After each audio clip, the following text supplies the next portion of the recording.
the home of inspiration every day. Most people give up on themselves easily. You know the human spirit is powerful. From news, Countries across the globe have been hit by the COVID-19 virus. views, There's a global trend to see an increase in GBV incidences, specifically domestic violence. sports, What's he say? It's a really good ball. It's Shabalala. and music to inspire you every day.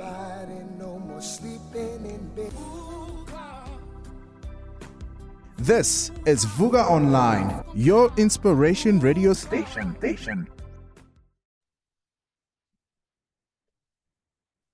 Hi there, and welcome to Healthcare Hour with Colleen Qvist. I know that you are all doing so well. I hear so much from all of you, and so thank you for all your messages. To remind you that Healthcare Hour is all about healthcare professionals. It's about us understanding that they're people, they get hungry, they get tired, they have families that they often never see.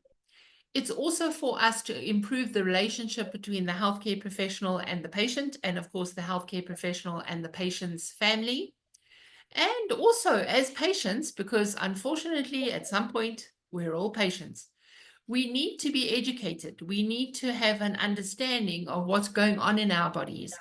And also what's really important there is that there we learn from healthcare professionals, but we also learn from patients, because patients or people with specific conditions and their lived experience, they are experts. They live with it 24/7. They know. And so we need to, as healthcare professionals, to also be open to learning from patients. As you also know, I'm a coach. I work with healthcare professionals. I work with all professionals on the other side of their title, and that is to make sure that we can all be human.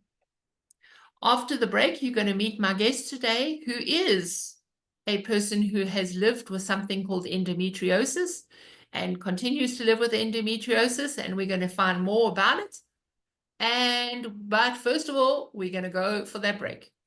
The home of inspiration every day. Most people give up on themselves easily. You know the human spirit is powerful. From news, Countries across the globe have been hit by the COVID-19 virus. views, There's a global trend to see an increase in GBV incidences, specifically domestic violence. sports, What's he say? It's a really good ball. It's Shabalala. and music to inspire you every day.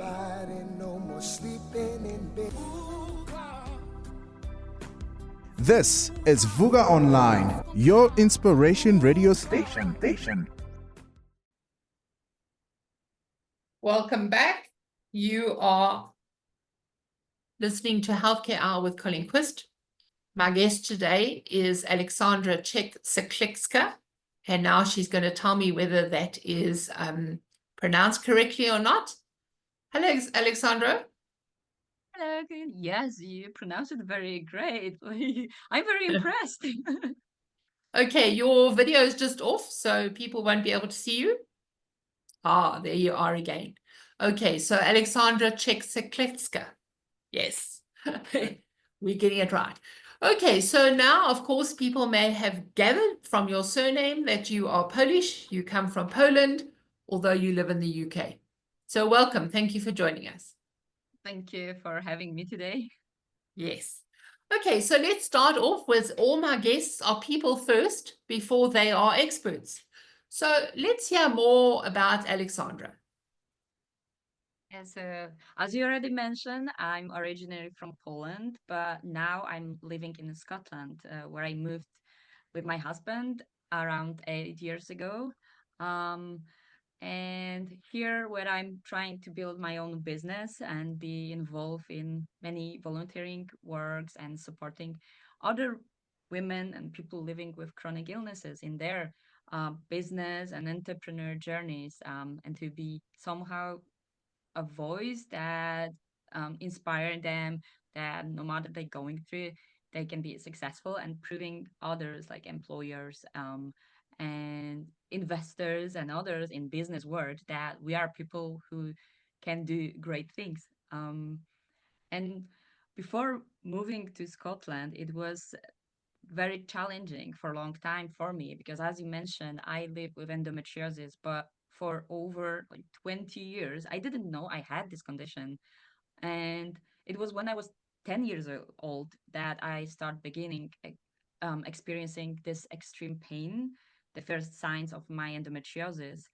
And I didn't know what was wrong with me. But I kept going no matter what. And this is then when I started shaping how I approach my life and business, even today, because I was in so much pain that I couldn't do lots of things. I couldn't move, but I also didn't have people to understand me. And it was extremely hard because even the doctors didn't know what's happening with me. And I was many times taken to the hospitals.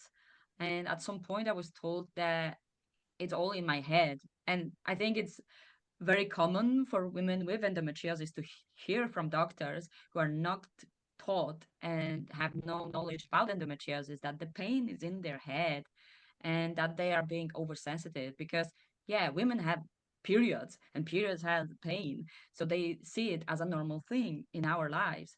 Um, so I did my best to deal with that by myself and finding the ways to keep going no matter what and build this resilience.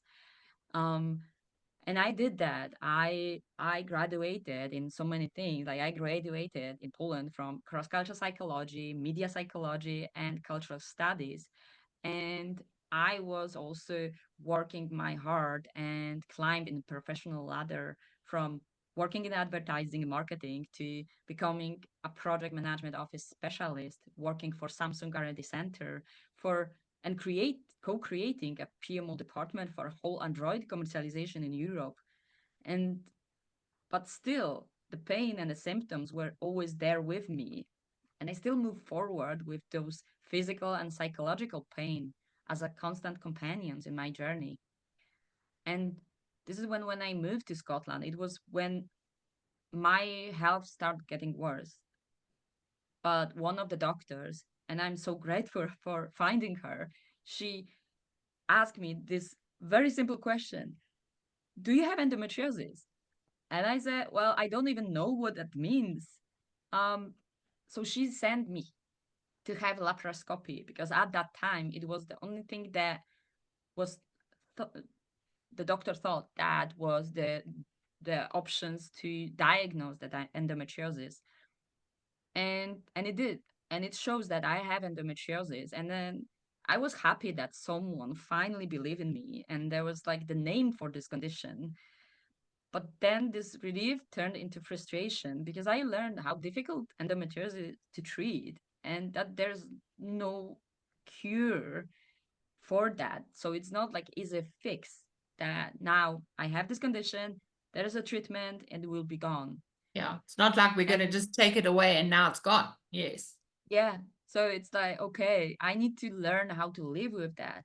But I think it gives me a power because I knew now the name of the condition and I can learn and explore how I can now find the solutions to make this like lower the pain. There are different options. I was looking on all around the world, like how people approach that and what can be done because the medications, it wasn't the solution for me. Like with time, it actually made my stomach to be so sensitive. Like nowadays, I can't take any stronger painkiller than paracetamol.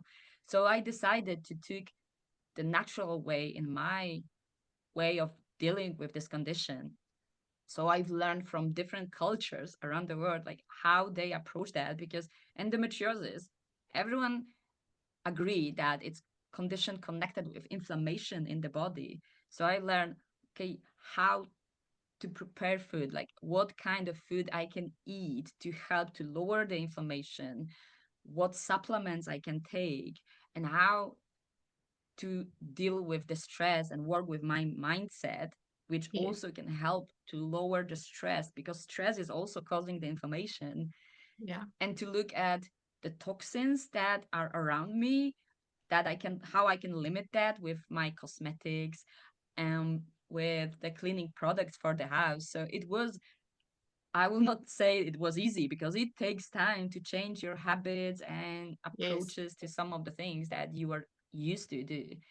But I can proudly say that because I have endometriosis and adenomyosis, for some time I was in so much pain, but by testing different approaches on myself and listen to my body and to my brain and finding the best way to how to manage this month during my period, I didn't took any painkiller because I was able to manage to lower the level of pain. It's still a high level of pain, but I Yes, managed but way by less than it used to be.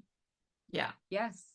And I found it Okay. really helpful. And I truly believe it's something that everyone with endometriosis, because it's not the easy fix, but the golden thing is to listen to our own body and Yes. test it. And I even have like notebooks writing down different symptoms and what happened during that time when I was in a very bad pain, what I was eating, everything that could be done, like, affect that.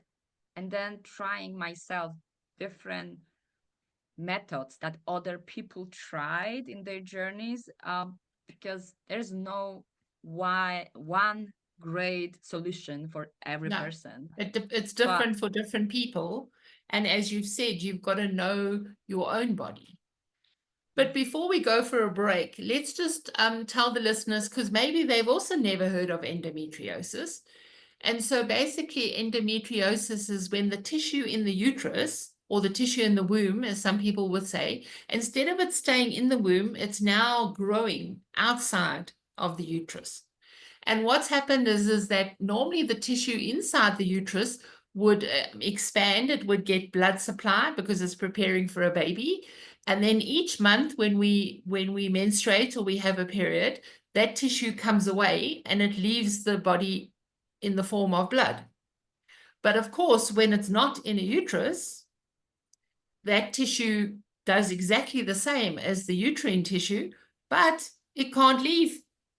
And that's what causes the tremendous pain. Yes. Okay.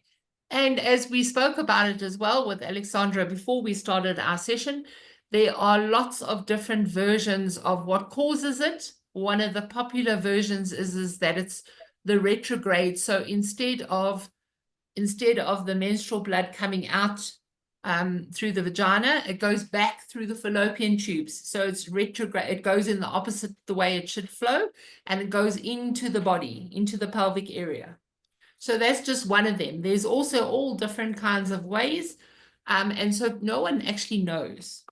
But I think what's important there before we go for a break, Aleksandra, is to say right from being a 10-year-old, from being this little girl, you've been in such pain. And people not diagnosing it, not like whatevering. And I think with pain, it's very easy to say to somebody, oh, come on now. It's not really sore. You're just being hysterical. You just want attention.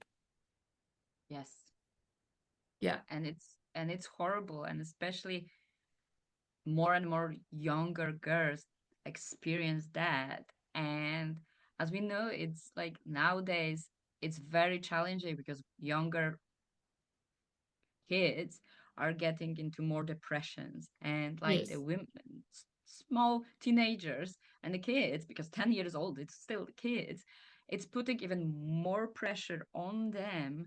And without a proper help, advice and awareness around that, it's even harder for them because they feel even more like outsiders, because they have this pain that nobody understands, and even they don't understand, and they don't have a proper Mm. help.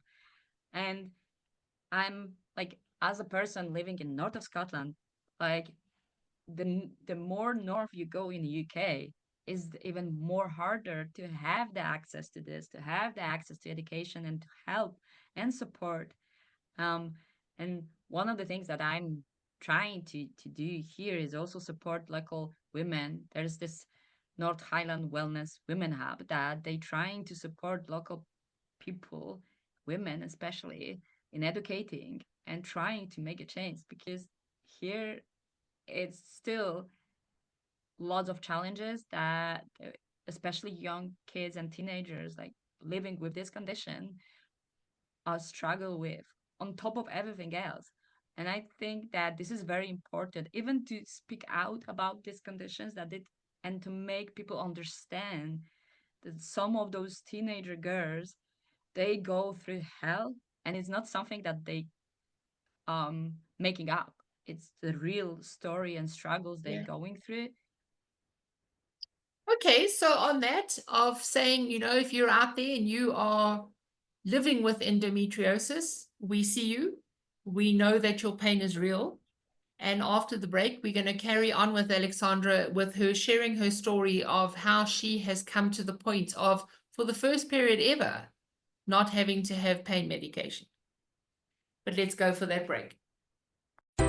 The Africa Center for Work-Based Learning is a professional development center for professionals who aim to improve their professional standing. This means that the learning programs we run are more than just academic programs. They are work-based programs that focus on leveraging your current experience as a professional to build your overall profile. A year down the line, the Africa Center for Work-Based Learning is developing into a preferred center for professional development in Pretoria, with 8 professional development faculties including accounting, teaching, entrepreneurship, as well as IT and many more. For more information, go to acwbl.org or dial +27 12 751 7608. The Africa Center for Work-Based Learning, where work is learning.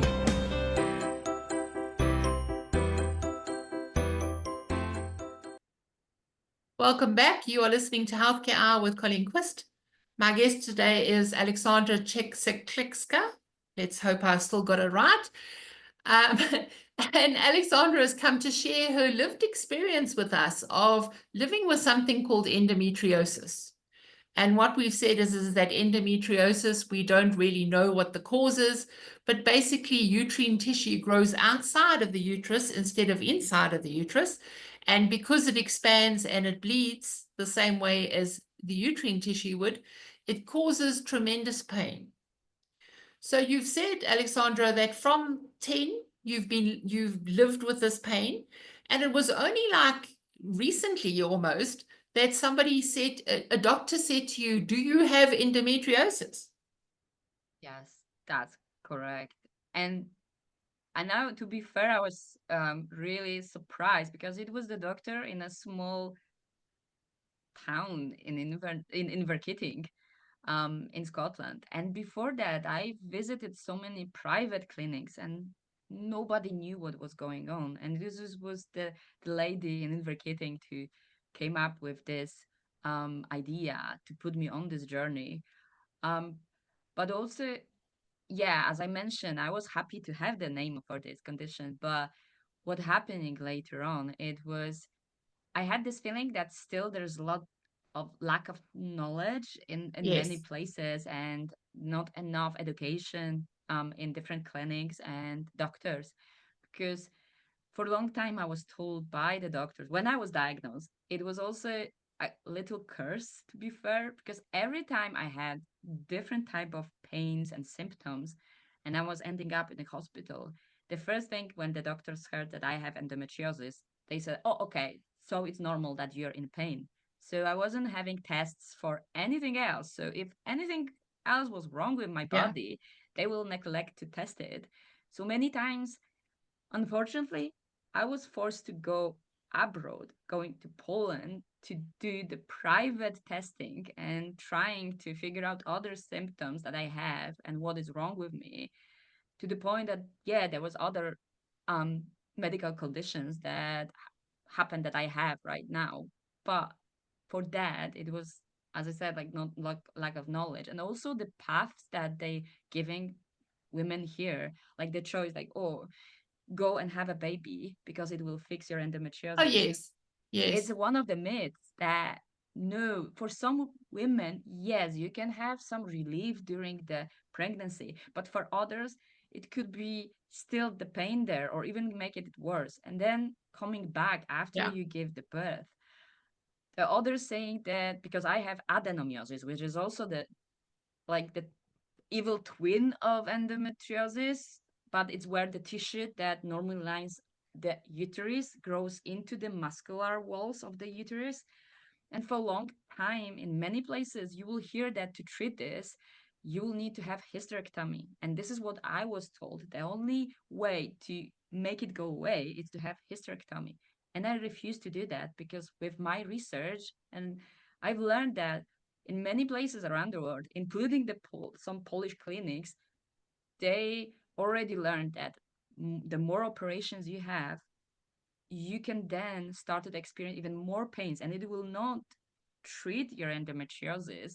And they found a solution how to approach holistically. So they even agree that yes, we saw in many women that changing your eating style, like changing what you eat and be more on anti-inflammatory diet and taking some specific supplements and dealing and trying to work with your mindset can improve your symptoms. It will not make it go away, but can Yes. lower the level of pain. So then you can continue with your living. And this is what happened with me. I refused to have the hysterectomy, but I went to those more natural way, and it's lowered the pain in my body. So now I Yeah. can manage the symptoms myself. And it was challenging. And for many women, it's challenging because you live in specific areas and you don't often have those experts there. So it happens to me, like I Mm. was treated in not great way, and it's still there's lots of like lack of knowledge. And I truly believe that the more we can educate the doctors and having like awareness and having this knowledge from studies that already exist around the world and educate ourselves and our health system, it will help more women to, as I said, like keep their women parts and like finding the other ways of dealing with this symptoms and the condition. Yes. And this is what I'm doing, and it is challenging, and more women, unfortunately, um, choosing the path of going abroad because there's not enough support and knowledge Yeah. about new studies and how to approach that Mm. without this very challenging operations, which Yeah. doesn't give you the um, solution to fix that, because at the Yes. end you can end up with more pain, and nobody can predict Yeah. what will happen with your body. But also it's removing the organs. So in natural way, you can't predict what can affect later on, what can happen inside your body after you remove your organs, because each organs is important at some point. Yes. So yeah, I truly believe that, Yeah. and I hope it will change with the future how we can like approach that situation. So very valid what you've said is like you're saying, as a young girl from to when you were like quite old, you didn't have a diagnosis. And so therefore your pain was dismissed of, oh, hysterical, strange, weird, it's in your head. You don't know what you're talking about. Clearly you weak. Yes. And then eventually, by the time you got to Scotland, one lady in a remote clinic said to you, do you have endometriosis? You'd never even heard of it. You had to go research, go find out. They discovered, yes, you do have endometriosis. But then it's almost now anything that was wrong with you, you had earache. Oh, it's because you got endometriosis. Your toes are sore. It's because you got endometriosis. And it's almost like people then don't see past the title or past the diagnosis. And so every single thing, it's a bit like menopause. Menopause gets blamed for everything. Yes. Yeah. And then what you've seen as well in the treatment, it's almost like, oh, well, run along and have. So what happens is that when we are pregnant, okay, that tissue does not expand and bleed the way it would, every month with the period. And so now we say, okay, well, if you have a baby, you should be way better. But good heavens, people, there's no reason to now run off and go and have a baby just so that you could have maybe 9 months of some sort of peace. And then, of course, everyone's going to be the person who's different. So even go and have a baby, as if we can just say, okay, who wants this baby? I've got to go and have a next one now. And yes, it can correct, but maybe it doesn't correct. Yeah. Yes. And Also, as you said, let's run off and go and have a hysterectomy, but there's no guarantee that it's going to take away the pain. Yeah. All right. So what you've shared with the listeners also is to see that you are the expert in your body. And so everybody listening to us is an expert in their body. It's about exploring, being open. I mean, I could hear all the research that you've done just to find a solution for you. And so it's also seeing, okay, so with it being linked to inflammation, of seeing, okay, if you eat something, if you take vitamins, how do you manage your stress, all those things, what adds or subtracts, takes away from the inflammation to make it better? Also, your pain management. How can you do pain management naturally to be able to live quality life? That's correct. And Yes, especially it's tricky because everything that you just summarized, it's also leading to the stress that we put in the body. We are under the stress for a long time because nobody knows what's going on with us. So it's giving even more stress. And then when you are categorized and put into somehow box, yeah, you have endometriosis. So we are the person in this box. yes. Here comes this endometriosis person in a box. Yeah. Yeah. And then it putting another stress. And even with the pregnancy, like, oh, it will fix it. In many women, the symptom of endometriosis is infertility. So imagine the stress that women going through, Yeah. being told that the thing that will fix your problems will be getting pregnant, but you can't get pregnant. So then you put even more stress in your body, Yes. which grows the inflammation and will Yes. causing endometriosis pains even worse. Yeah. And so it feels then that you've now failed at even another level. Yes. Okay, so let's go for a break. When we come back, we're going to find out how you slowly, what do you advocate for people? What do they need to do? It's also about us starting conversations, about us talking in social media about, hello, periods. Yes, women have periods. Yes, but first let's go for a break. How do you know the life or personal coach you're about to work with is who they say they are? How do you know if they can do the job? At the Africa Board for Coaching, Consulting and Coaching Psychology, we can tell you. So, before you share your secrets and spend your money, check with us first. Visit www.abccccp.com or call us on 012-751-7608. The ABCCP, the professional body for coaches. Welcome back. You are listening to Healthcare Hour with Colleen Qvist. My guest today is Aleksandra Czech-Seklecka, and she is Polish, but she lives in the northern part of Scotland, and she's been sharing her lived experience of having endometriosis, and we've spoken about what that is, and also seeing as well, we don't really know what causes it. We don't really know, run off and have a hysterectomy, have a baby, have a this, have a that. But of course, infertility is also part of endometriosis. And what has worked for her is to be able to know what's happening in her own body, to have done her research, to keep journals of inflammation, what she's eaten, what she hasn't eaten, what vitamins, what kind of stress levels she's at, to be able to see what makes it better and what makes it worse. So a lot of awareness from your part of saying, okay, how do we make it better? So it seems like you've linked it in terms of to inflammation, and then also seeing as well that it's not just a rush off for laparoscopy. That used to be the gold standard. But I think now people are seeing that sometimes the more procedures you have, the worse it can become. Yeah, so there are doctors who actually seeing this in their patients that there is still the risk that the more operations you have, then the more it could somehow causing the scarring inside that can then lead to more symptoms in the future or spreading the endometriosis as well. And they already acknowledging that it's also putting lots of stress on your body to looking on the new solutions to how to diagnose even first stage without putting you into laparoscopy.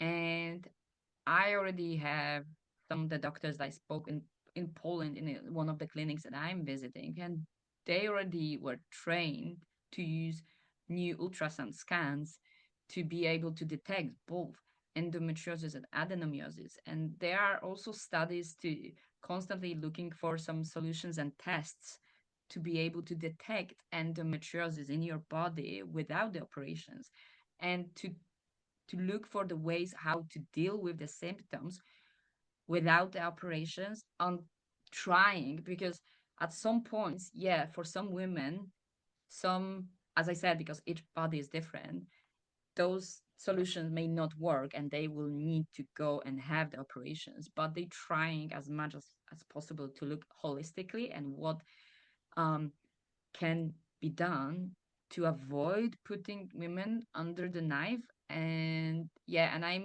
I had the laparoscopy in the past, and I can't say if it make it worse or not. The only thing I noticed, and it was now diagnosed, is I now also have adenomyosis, and I know if it's linked or not, but at the same time, while I'm trying to study more and more, it could be that it was somehow connected.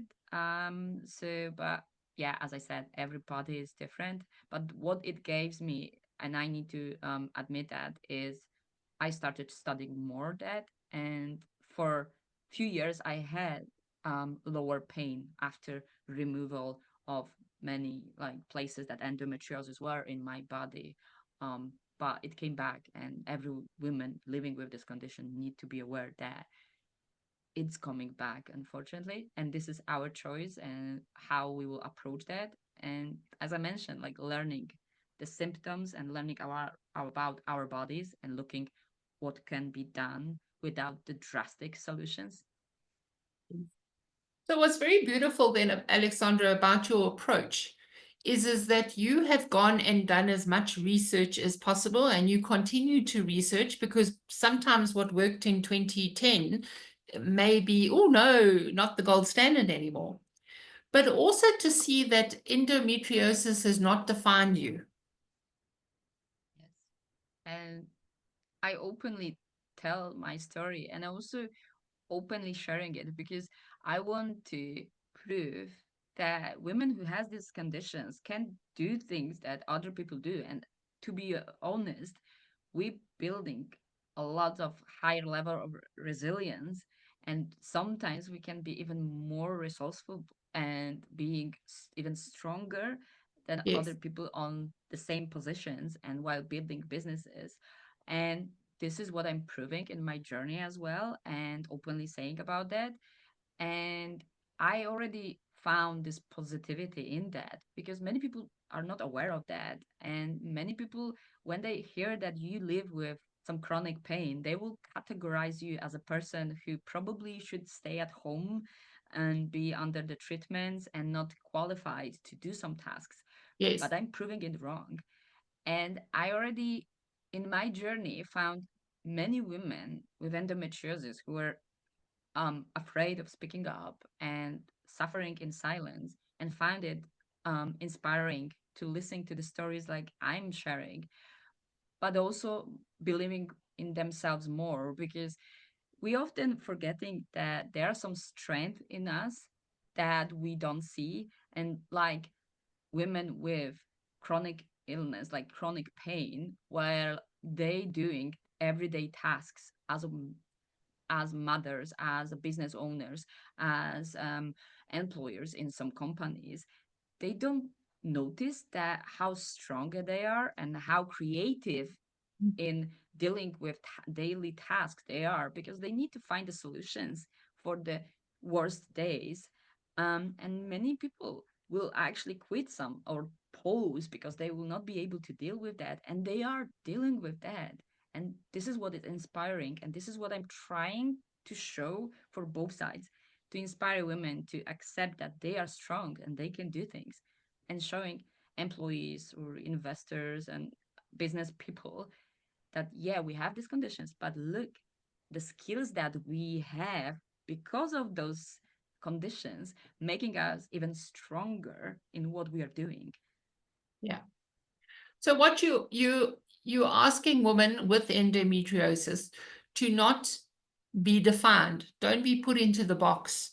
understand how many strengths you've got, understand how strong you are, and how resilient you are, and what the challenges that you live with each day, that you've learned how to overcome, go around, go under, go through.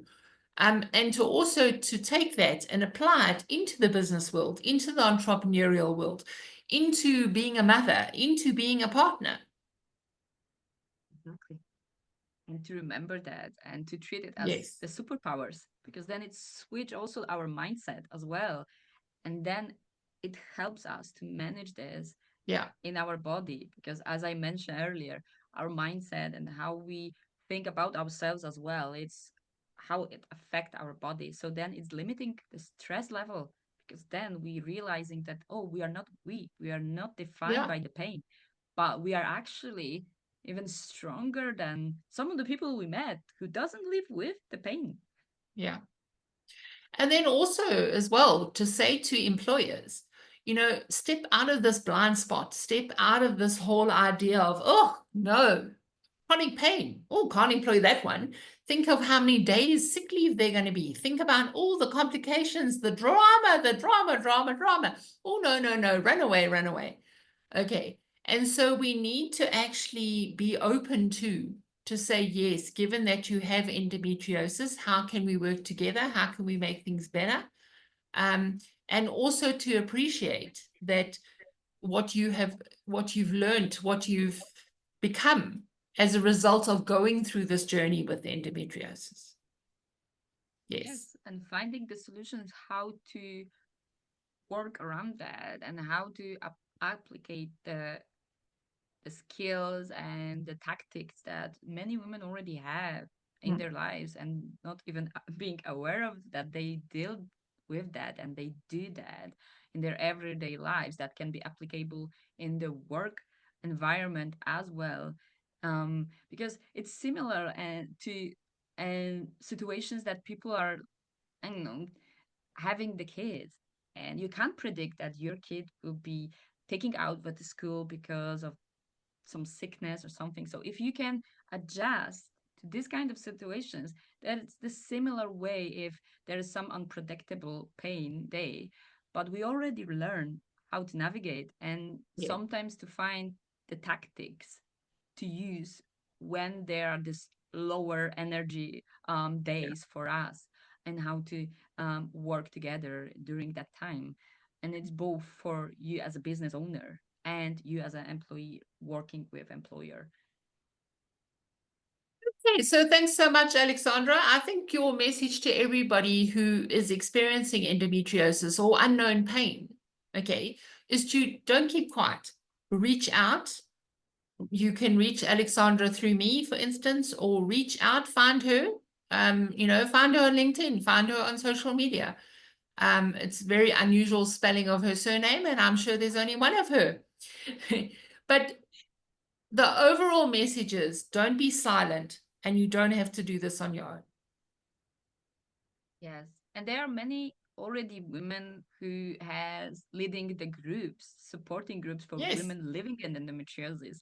And this is also worth to look for some groups like that in the areas that you're living in, because there are lots of around the world, around the UK. And it's also like supporting each other's in this journey as well, and share the knowledge that we already have.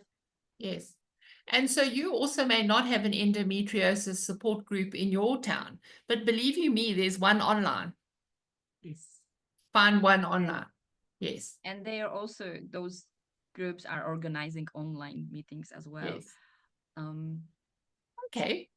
So thank you so much for coming to share your lived experience, for us to take away the mystery, and also to realize that the discrimination and the stigma attached to this idea of being weak is actual nonsense. And so, yes, thanks, Aleksandra. Thank you for joining us. Thank you for having me today. Yes. Okay, so you've been listening to Healthcare Hour with Colleen Qvist. Please remember that you are loved, you matter, and you're not alone. And we'll see you all next week. the home of inspiration every day. Most people give up on themselves easily. You know the human spirit is powerful. From news, Countries across the globe have been hit by the COVID-19 virus. views, There's a global trend to see an increase in GBV incidences, specifically domestic violence. sports, What's he say? It's a really good ball. It's Shabalala. and music to inspire you every day.